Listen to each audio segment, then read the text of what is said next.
பாடலாக தமிழில். வயது 5. படிப்பு 1ஆம் வகுப்பு. ஊர் சென்னை. தனித்தேர்மை ஓவியம் வரைதல். அஜய். வயது 4. படிப்பு யூகேஜி. ஊர் சென்னை. தனித்திறமை நடனம். ஆதியா. இவருக்கு 8 வயது. 4ஆம் வகுப்பு படிக்கிறார். ஹைதராபாத்தை சேர்ந்தவர். இவருடைய தனித்திறமைகள் கைவினை பொருட்கள் செய்தல். நெஞ்சமுண்டு நேர்மை உண்டு ஓடு ராஜா, நேரம் வெறும் காட்டிருந்து பாரு ராஜா. நேர்மை உண்டு ஓடு ராஜா, நேரம் வெறும் காட்டிருந்து பாரு ராஜா. அஞ்சி அஞ்சி வாழ்ந்தது போதும் ராஜா, அஞ்சி அஞ்சி வாழ்ந்தது போதும் ராஜா. நீ ஆற்று வெள்ளம் ஓழ்ந்து ஓடு ராஜா. நெஞ்சம் உண்டு நேர்மை உண்டு ஓடு ராஜா, நேரம் வெறும் காட்டிருந்து பாரு ராஜா. அடிமையில் உடம்பில் ரத்தம் எதற்கு, இந்த மச்சப்பட்ட கோழைக்கு இல்லம் எதற்கு. அடிமையில் உடம்பில் ரத்தம் எதற்கு, இந்த மச்சப்பட்ட கோழைக்கு இல்லம் எதற்கு. கொடுமையை கண்டு கண்டு பயம் எதற்கு, கொடுமையை கண்டு கண்டு பயம் எதற்கு. நீ கொண்டு வந்த என்னடா மீசை முறுக்கு. நெஞ்சம் உண்டு நேர்மை உண்டு ஓடு ராஜா, நேரம் வேறும் காட்டிருந்து பாரு ராஜா. அண்ணாந்து பார்க்கின்ற மாளிகை கட்டி, அந்த அருகினில் ஓலை குடிசை கட்டி. அண்ணாந்து பார்க்கின்ற மாளிகை கட்டி, அந்த அருகினில் ஓலை குடிசை கட்டி. பொன்னான உலகின்று பெயரும் விட்டால், பொன்னான உலகின்று பெயரும் விட்டால், இந்த பூமி சிரிக்கும் அந்த சாமி சிரிக்கும். நெஞ்சம் உண்டு நேர்மை உண்டு ஓடு ராஜா, நேரம் வரும் காட்டிருந்து பாரு ராஜா. வணக்கம், நன்றி.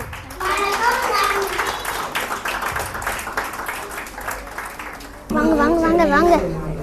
தனித்திறமைகள் ஓவியம் வரைதல், சமைத்தல், பொம்மைகளுக்கு ஆடை தயாரித்தல், சின்ன சின்ன விளையாட்டு பொருட்கள், நடனம் ஆடுதல். அடுத்த நிகழ்வு நடனம். இசைக்கு தக்கவாறு நம் உடலை அசைத்து நாமும் இன்புற்று மற்றவர்களையும் மகிழ்விக்கும் கலை நடனக்கலை. அக்கலையை நிகழ்த்துவதற்கு சென்னை ஐயப்ப தாங்கலிருந்து வராங்க வே நிவேதிதா. இவங்க 7ஆம் வகுப்பு படிக்கிறாங்க. இவங்களோட தனித்திறமை நடனம் ஆடுதல், கதை சொல்லுதல், ஓட்டப்பந்தயம் மற்றும் பேச்சு போட்டியில் கலந்து கொள்ளுதல். இது மட்டுமல்ல, அறிவியல் கண்காட்சியில் பரிசும் பெற்றுள்ளார். வாங்க நிவேதிதா நடனம் ஆட.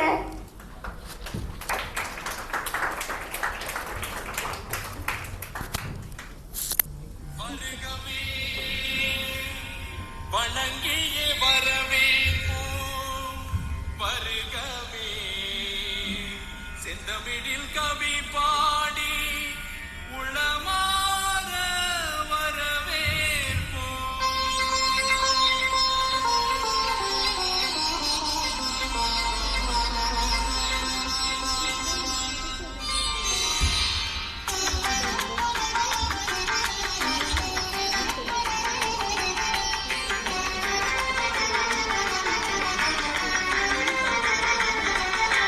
வருகவே வருகவே வணங்கி பாடுகின்றேன்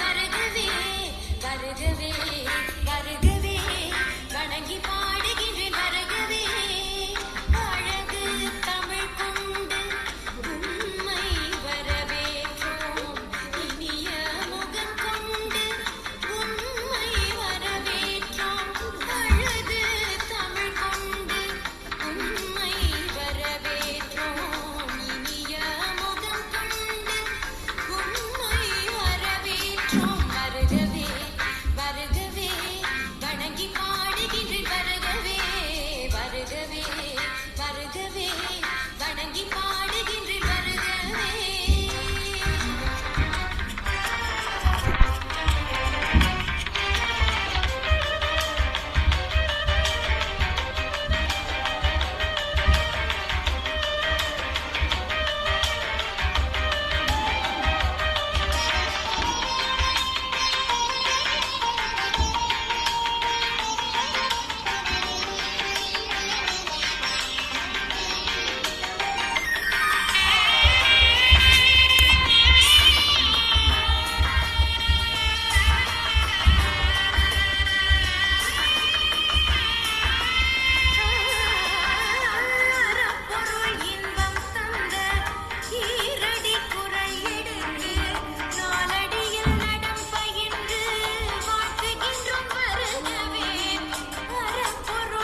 கிருபானந்தம்.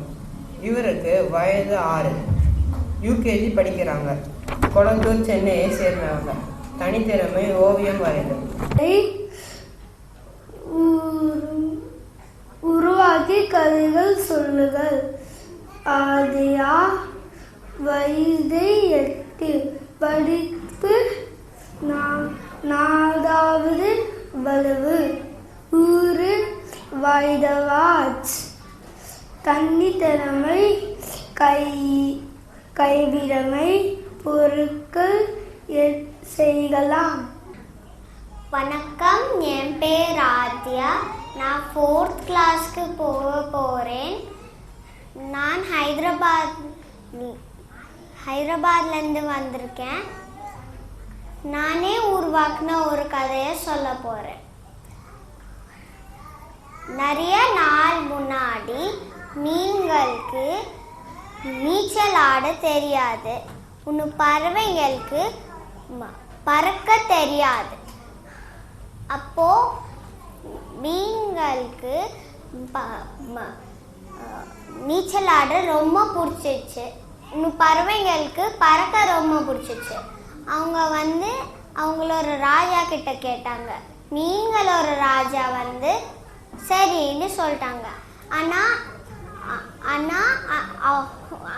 அந்த பறவைங்களோட ராஜா வேணான்னு சொல்லிட்டாங்க. அப்போ இந்த மீன்கள்லாம் நீச்சல் ஆட கற்றுக்கிட்டாங்க. இன்னும் பறவைங்கள்லாம்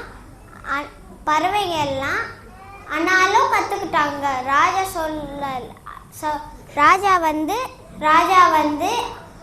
வேணான்னு சொன்னாலும் அவங்க கற்றுக்கிட்டாங்க. அதுக்கப்புறம் எல்லாரும் ராஜாவை விட்டுட்டு மேலே போயிட்டாங்க. இன்னும் ராஜா அதுக்கப்புறம் கற்றுக்கிட்டாங்க.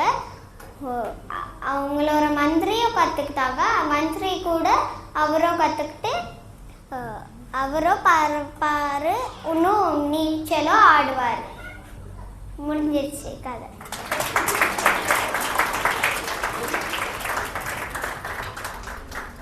அடுத்ததாக குழந்தை பாடல் பாட வராங்க சி பிரணீதா. இவருக்கு வயது 10. 6ஆம் வகுப்பு படிக்கிறாங்க. ஊர் சென்னை. தனித்திறமை நடனம் ஆடுதல். கூடி கூடி வாசிப்போம், கொண்டாடி வாசிப்போம், தேன் போல நாம் தேடி தினம்தோறும் வாசிப்போம். கூடி கூடி வாசிப்போம், கொண்டாடி வாசிப்போம், தேன் போல நாம் தேடி தினம்தோறும் வாசிப்போம்.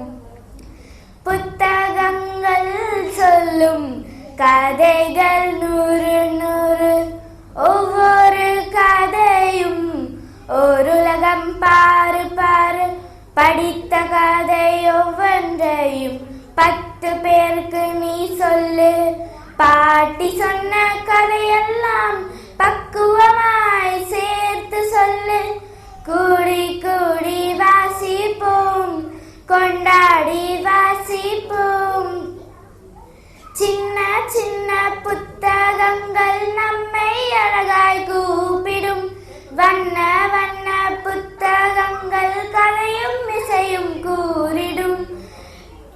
பள்ளிதோறும் புத்தகங்கள் படிப்போம், நாளும் புத்தகங்கள். கூடி கூடி வாசிப்போம், கொண்டாடி வாசிப்போம், தேன் போல நாம் தேடி தினம்தோறும் வாசிப்போம். கூடி கூடி வாசிப்போம், கொண்டாடி வாசிப்போம். நன்றி, வணக்கம். ரொம்ப அருமையா பாருங்க பிரணீதா. அடுத்த நிகழ்வு குழந்தைகள் தாங்களே உருவாக்கிய கதைகளை சொல்லுதல். கோபு ரித்விக். இவங்களோட வயது 10. இவங்க 5ஆம் வகுப்பு படிக்கிறாங்க. இவங்க ஆவதியிலேருந்து வராங்க. இவங்களோட தனித்திறமை ஓவியம் வரைதல், சமைத்தல். வாங்க ரித்விக். எல்லாருக்கும் இனிய காலை வணக்கம். என் பேர் கோப்பு ரித்விக். நான் 5ஆம் வகுப்பு படிக்கிறேன். நான் உங்களுக்கு இப்போ ஒரு குட்டி கதை சொல்ல போகிறேன். ஒரு நெடுமாறன் ஒரு நாடு ஒரு இருந்தானா. அவன் வந்து நாடு நாடாக சுற்றிட்டு இருப்பானா. அப்போ வந்து ஒரு ஊருக்கு வந்து அவன் போயிருந்தானா. அப்போ அந்த ஊரில் ஒரு காடு இருந்தான். அந்த காட்டுள்ள போகும்போது ஒரு குரங்குக்கு அடிபட்டிருந்துதான். அதை வந்து அவன் போகிற குதிரையை வந்து பார்த்துட்டு நெடுமாறன் கிட்ட சொல்லிச்சான். அந்த குதிரை வந்து நின்றுச்சான். அப்புறம் நெடுமாறன் இறங்கி அந்த குரங்குக்கு கட்டு போட்டு நெடுமாறனுக்கு வந்து குரங்குக்கு கட்டு போட்டு விட்டாங்க. அப்புறம் அங்கே எதாச்சியாக ஒரு நாய் வந்துடும். நாய் வந்து என்ன சொல்லுச்சுன்னா, எப்படி நண்பா உனக்கு இவ்வளோ அடிபட்டிருக்கு, இப்போ கட்டு வேற போட்டிருக்க அப்படின்னு கேட்டாங்களாம். அந்த நாய் வந்து கேட்டபோது இவங்க தான் என்னை காப்பாற்றினாங்க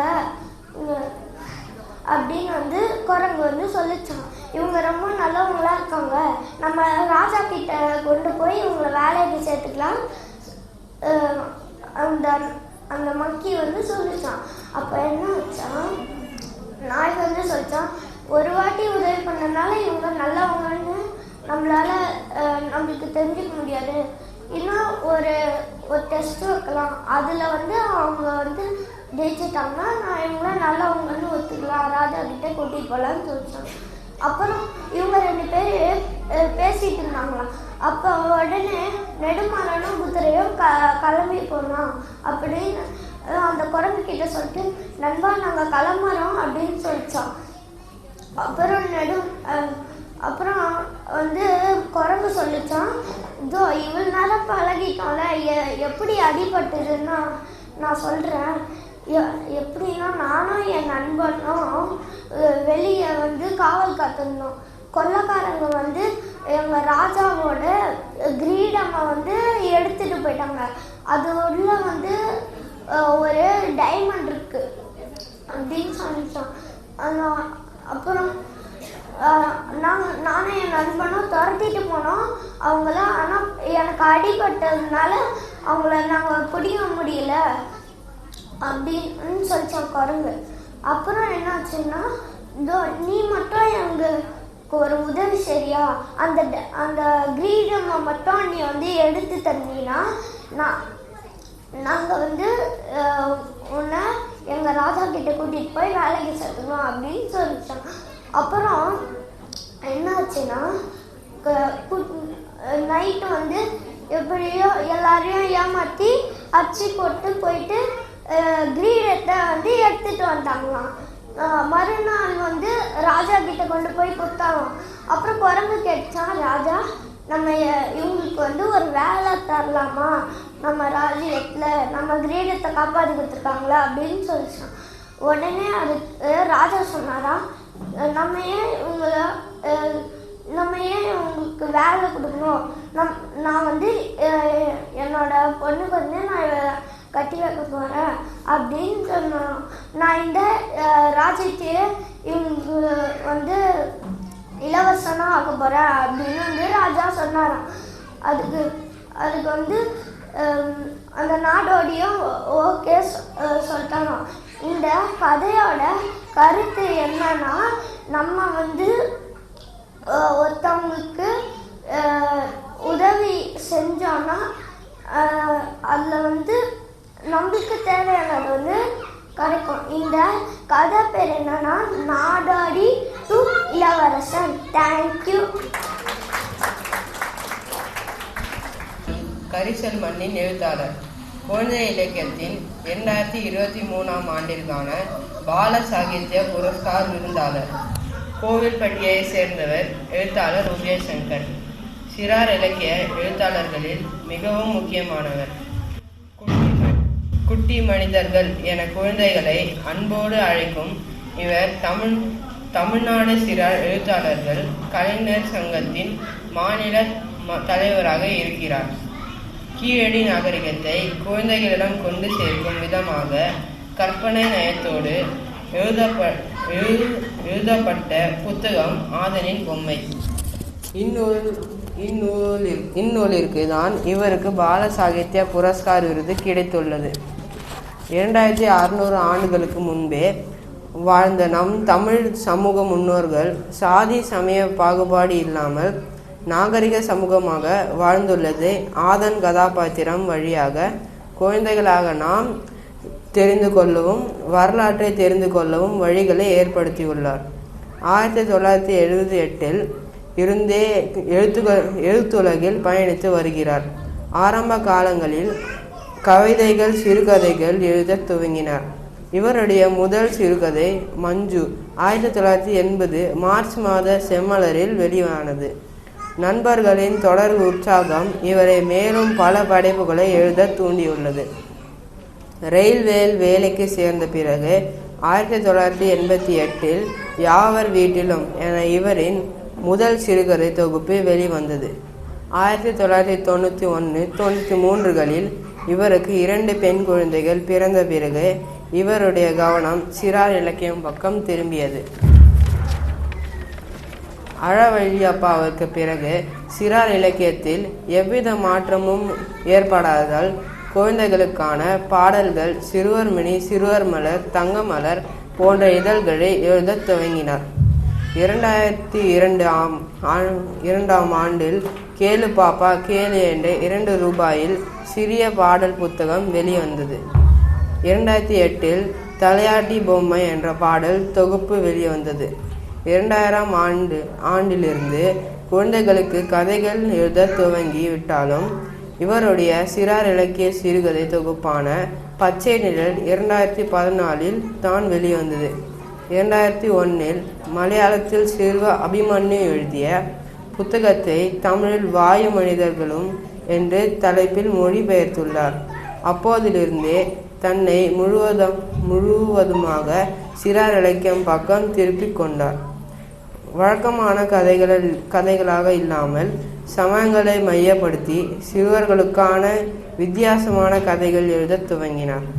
இவரின் சொந்த படைப்பாக 51 சிறார் புத்தகங்களும் மொழிபெயர்க்கப்பட்ட மலையாளம் மற்றும் ஆங்கிலத்திலிருந்து 68 புத்தகங்களும் எழுதியுள்ளார். 2017 சிறார் சங்கம் தொடங்கலாம் என்ற இவரின் முன்னெடுப்பு 2020 கொரோனா காலத்தில் தான் செயலுக்கு வந்தது. கொரோனா காலத்தில் குழந்தைகளுக்கான கதை சொல்லிகளில் புத்தக தேடல்கள் குழந்தைகளிடம் சிறார் இலக்கியத்தை கொண்டு சேர்க்க பெரிதும் உதவியது. மாயக்கண்ணாடி, அண்டாமழை, பேசும் தாடி, விரால் மீனின் சாகசங்கள், பேய் பிசாசு இருக்கா, விசிலடிக்கும் சைக்கிள்கள் என இவரின் படைப்புகளின் பட்டியல் நீண்டு கொண்டே இருக்கிறது. கடையேழு வள்ளல்களில் ஒருவரான பாரியினை வேல்வாரி என்று பெரியவர்களுக்கான எழுதிய சு. வெங்கடேசன் எழுதியுள்ளார். இளையோன் பாரியை குழந்தைகளுக்கான நமக்கு பரம்பினை பாரியாக அறிமுகப்படுத்தியுள்ளார் எழுத்தாளர் உதயசங்கர். குழந்தைகள் தங்களுடைய குழந்தைத்தன்மையை தக்க வைத்து கொள்ளும் சூட்சுமத்தை அவர்கள் உலகிற்குள் பயணித்து உணர்ந்த உதயசங்கர் தாத்தாவை நம்முடன் உரையாட அன்புடன் அழைக்கிறேன்.